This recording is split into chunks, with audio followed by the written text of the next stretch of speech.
Frères et sœurs, après l'incendie de Notre-Dame cette nuit, nous prierons cet office tout spécialement en portant dans notre cœur cette intention.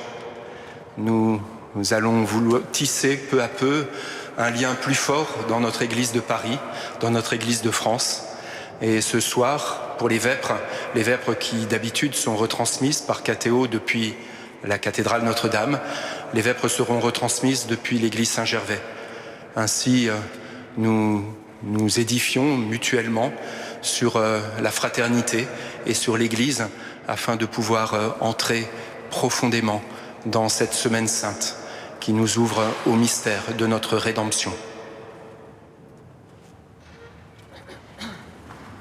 Ô Christ, tu t'avances vers ta passion volontaire. Béni sois-tu qui viens au nom du Seigneur. Hosanna au plus haut des cieux.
Psaume 118, strophe 14.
Mon âme, tout me montre ma mort.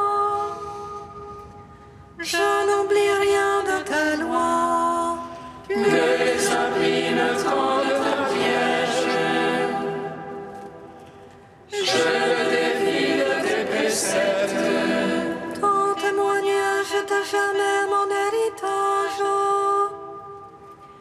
Il est la joie de mon cœur. J'infléchis mon cœur à faire tes volontés. Récompense pour toujours. Gloire au Père, au Fils, au Saint-Esprit, pour les siècles des siècles. Amen. Celui qui doit en ma parole est passé de la mort à la vie. Psaume 122. Quand vous aurez élevé le Fils de l'homme, alors vous saurez que je suis.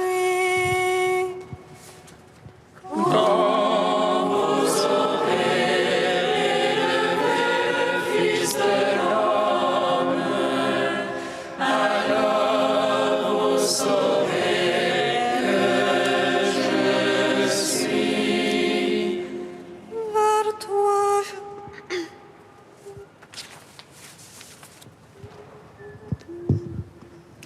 Vers toi je les yeux levés, qui te tiens au ciel. Les voici comme des yeux d'esclaves, vers la main de leur maître. Comme les yeux d'une servante vers la main de sa maîtresse. Ainsi aux yeux vers le Seigneur notre Dieu, tant qu'il nous prenne en pitié. Pitié pour nous, Seigneur, pitié pour nous.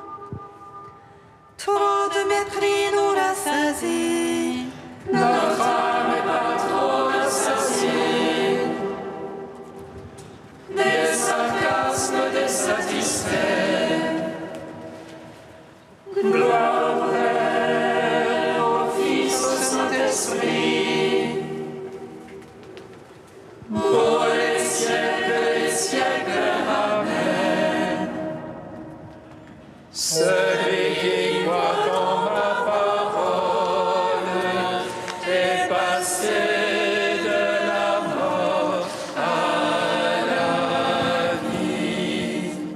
Psaume 123. Sans le Seigneur qui était pour nous, à Israël de le dire. Sans le Seigneur qui était pour nous,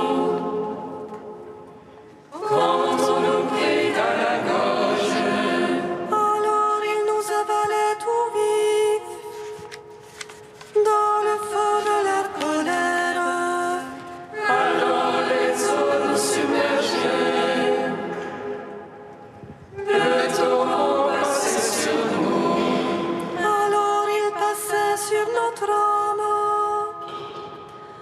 en nous écumentant. béni soit Dieu qui n'a point fait de nous la proie de leur dent. Notre âme comme un oiseau s'est échappée du filet de l'oiseleur. Voici le filet s'est rompu, et nous avons échappé. Notre secours est dans le nom du Seigneur, qui a fait terre et ciel. Gloire au Père, au Fils, au Saint-Esprit, pour les siècles des siècles. Amen. Vous aurez élevé le Fils de l'homme, alors vous saurez que je suis. Quatrième chant du serviteur, page 294. Comme surgeon, le serviteur a grandi, comme une racine au terre aride. Son botanier éclat, nous l'avons vu, et son aimable apparence. Objet de mépris, rebut de l'humanité, homme de douleur, connu de la souffrance. Sans larmes d'épreuve dont chacun se détourne, il était méprisé, compté pour rien. Or, c'étaient nos souffrances qu'il portait, nos douleurs dont il était accablé. Et nous pensions qu'il était châtié, frappé par Dieu et humilié. Il a été transpercé par nos péchés, broyé à cause de nos crimes. Le châtiment qui nous obtient la paix est sur lui, par ses plaies nous sommes guéris. Comme des brebis, nous étions tous errants, chacun suivant son propre chemin. Et le Seigneur l'a chargé du poids de toutes nos fautes. Affreusement traité, il s'humiliait, il n'ouvrait pas la bouche. Comme un agneau conduit à l'abattoir, une brebis muette devant qui l'attend. Il a été retranché de la terre des vivants, il a été frappé à mort par nos péchés. Mais s'il fait de sa vie un sacrifice d'expiation, il verra sa descendance et prolongera ses jours. Ce qui plaît au Seigneur par lui s'accomplira, après les épreuves de son âme. Il verra la lumière et sera comblé éternellement. Rendons gloire au Père Tout-Puissant, à son Fils Jésus-Christ le Seigneur, à l'Esprit qui habite en nos cœurs, pour les siècles des siècles. Amen.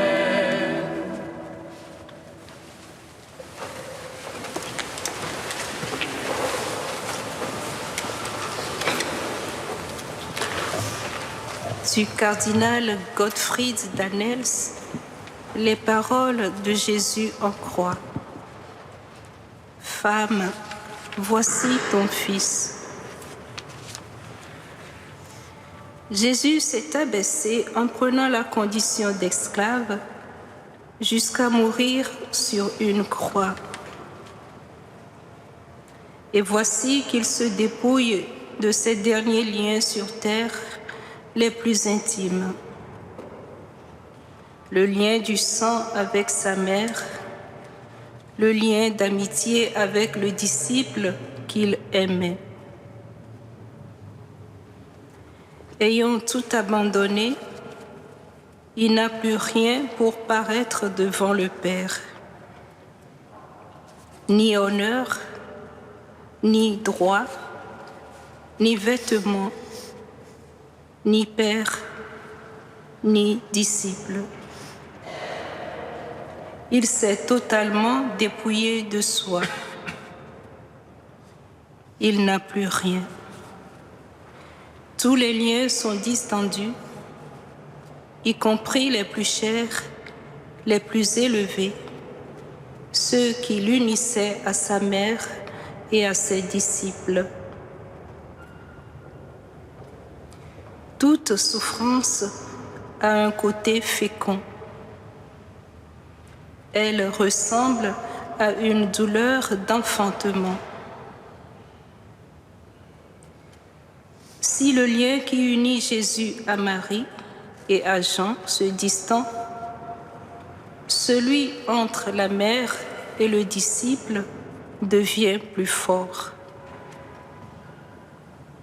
Ils sont donnés l'un à l'autre et depuis cette heure, le disciple l'a pris chez lui. Sous son toit, assurément, mais aussi dans son cœur. Mystérieusement, celui qui renonce par amour engendre ailleurs des rapprochements en vertu de ce même amour. La scène fait penser à des noces. Marie et Jean sont donnés l'un à l'autre par le Fils même de Dieu. Or, ce que Dieu a uni ne peut être séparé par les hommes. Marie et l'Église ne peuvent plus être désunies. Marie s'expose désormais à une autre maternité.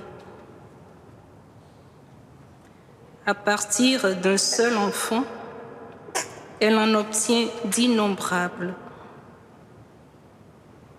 Et comme la première fois, lorsqu'elle devint mère de Jésus, tout advient en vertu d'une seule et unique parole. Cette fois, ce n'est pas un ange qui lui adresse la parole, c'est le Fils de Dieu lui-même. Et sa fécondité ne sera pas limitée à un temps. Elle sera de tous les temps pour tous les enfants de Dieu. Mais elle a la même foi, le même rocher où elle s'appuie comme il y a 30 ans. Par la foi, elle devint mère de Jésus. Par la même foi, elle devient mère de l'Église. Et les noces sont célébrées au Golgotha, au lieu de la crucifixion. Ce sont des noces de sang.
Lève-toi, Seigneur, rachète-nous en raison de ton amour.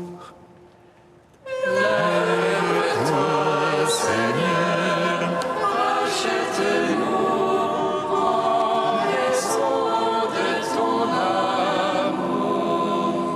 Tu es mon serviteur. En toi je veux me glorifier. Lève-toi, Seigneur, rachète-nous en raison de ton amour. Lecture du livre du prophète Isaïe. Écoutez-moi, îles lointaines, peuples éloignés, soyez attentifs. J'étais encore dans le sein maternel quand le Seigneur m'a appelé. J'étais encore dans les entrailles de ma mère quand il a prononcé mon nom. Il a fait de ma bouche une épée tranchante. Il m'a protégé par l'ombre de sa main. Il a fait de moi une flèche acérée. Il m'a caché dans son carquois. Il m'a dit, « Tu es mon serviteur, Israël. En toi, je manifesterai ma splendeur. » Et moi, je disais, « Je me suis fatigué pour rien. C'est pour le néant, c'est en pure perte que j'ai usé mes forces. » Et pourtant, mon droit subsistait auprès du Seigneur, ma récompense auprès de mon Dieu. Maintenant, le Seigneur parle, lui qui m'a façonné dès le sein de ma mère, pour que je sois son serviteur, que je lui ramène Jacob, que je lui rassemble Israël. Oui, j'ai de la valeur aux yeux du Seigneur, et mon Dieu, c'est mon Dieu qui est ma force. Et il dit, c'est trop peu que tu sois mon serviteur pour relever les tribus de Jacob, ramener les rescapés d'Israël. Je fais de toi la lumière des nations pour que mon salut parvienne jusqu'aux extrémités de la terre. Gloire à toi, Seigneur, louange à toi.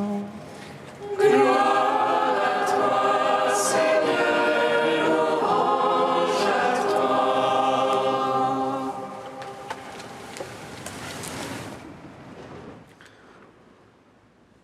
Au commencement de la Semaine sainte, la liturgie nous donne d'entendre les poèmes du serviteur par le prophète Isaïe. Hier, lundi, nous entendions le premier poème. Aujourd'hui, nous entendons le second poème du serviteur. Demain, nous entendrons le troisième poème. Le texte comporte 3 moments distincts.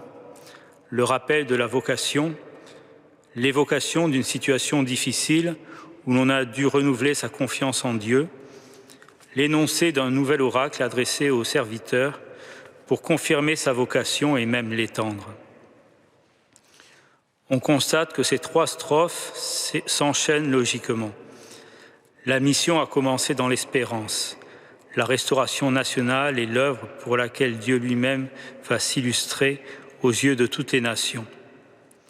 Mais l'exécution de la mission reçue s'est heurtée ensuite à des obstacles qui ont pu faire croire à son échec. Le serviteur a donc dû y faire face avec toute sa foi pour garder quand même sa foi en Dieu. Finalement, l'aspect sociopolitique de la tâche à accomplir, restaurer les tribus de Jacob et ramener les préservés d'Israël, n'est que le point de départ d'une œuvre divine bien plus vaste. Il faut que le salut de Dieu atteigne les extrémités de la terre. Voici un texte qui nous prépare bien aux fêtes pascales. En effet, ne peut-il pas s'appliquer, si on l'interprète de façon individuelle, car il y a aussi une interprétation collective, à Jésus dans ses mystères joyeux et lumineux, douloureux et glorieux. Pour nous, à Paris, avec l'incendie de Notre-Dame, les mystères douloureux ont commencé un peu plus tôt que prévu. Notre-Dame est un symbole important du christianisme pour Paris et le reste de la France. C'est même un élément de notre identité. Mais au-delà de l'émotion des premiers jours, pensons aussi à la résurrection. Ce deuxième poème du serviteur nous montre que c'est l'espérance de tout un peuple pendant de longs siècles qui s'est réalisée lors des événements dont nous nous préparons à faire mémoire. Jésus qui a dit « Je suis la lumière du monde » devient par sa Pâque lumière des nations, annoncée par Isaïe. À nous d'être des fils de la lumière pour rayonner autour de nous la lumière de la Pâque qui vient. Car l'Église est le corps du Christ, et ce qui s'applique au Christ peut aussi s'appliquer à son corps mystique. Saint Paul ne reprend-il pas ce passage d'Isaïe au moment de se tourner vers les nations? Ainsi nous l'a ordonné le Seigneur, dit saint Paul. Je t'ai établi lumière des nations pour que tu portes le salut jusqu'aux extrémités de la terre, dit-il dans les Actes des Apôtres. Comme la lumière de la résurrection s'apprête à briller dans le symbole du cierge pascal, qu'elle habite nos cœurs et brille en nos âmes. Le monde attend cette lumière, sachons la lui donner.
Kyrie eleison, Kyrie eleison,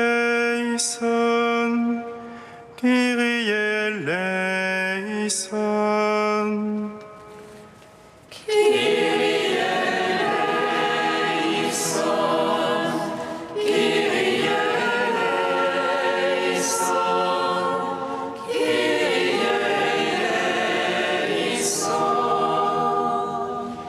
Prends pitié, Seigneur, de ton peuple de Paris. Ouvre nos cœurs à ton esprit de consolation. Donne-nous ta paix, que nous trouvions en toi notre demeure.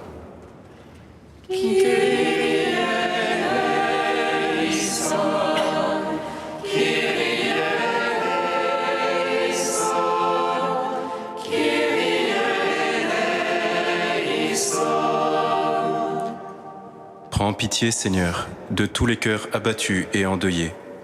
Toi qui seul peux faire toutes choses nouvelles, viens réveiller en nous la foi, que ta résurrection soit libre d'agir en nous et dans le monde.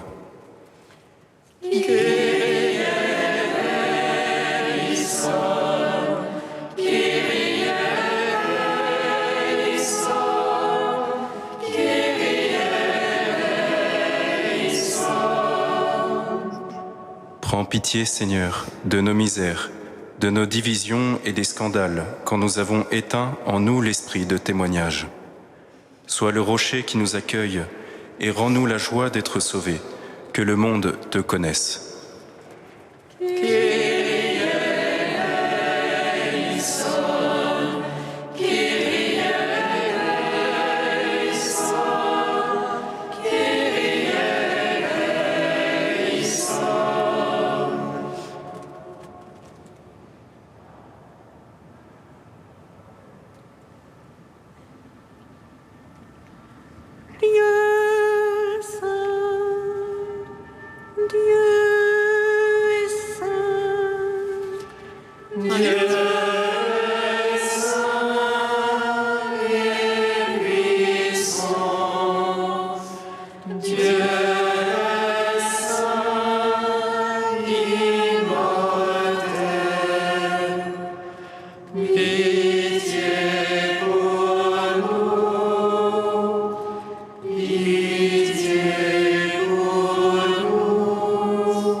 Comme nous l'avons appris du Sauveur, et selon son commandement, nous osons dire: Notre Père, qui es aux cieux, que ton nom soit sanctifié,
Je suis le sauveur de mon peuple, dit le Seigneur.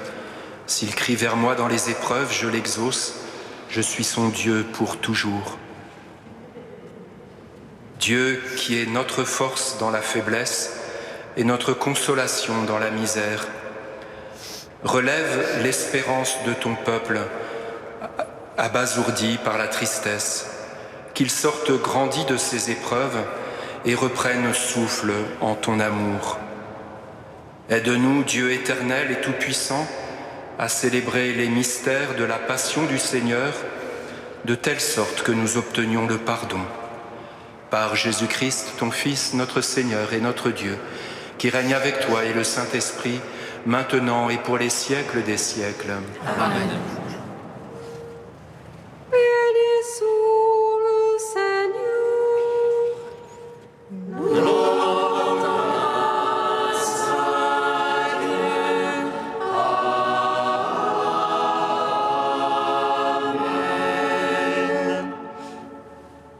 L'ange annonça à Marie qu'elle serait la mère du Sauveur.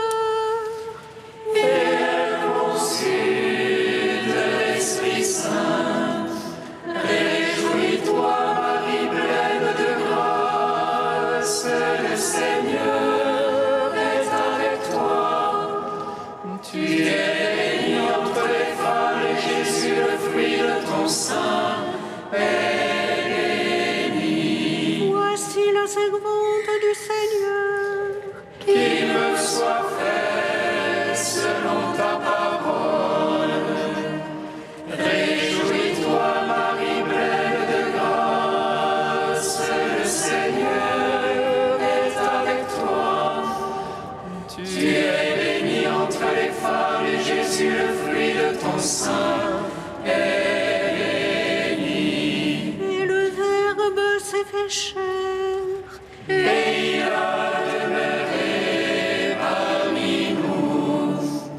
Réjouis-toi, Marie pleine de grâce, le Seigneur est avec toi. Tu es bénie entre les femmes et Jésus, le fruit de ton sein, est béni. Prie pour nous, Sainte Mère de Dieu, Afin que nous soyons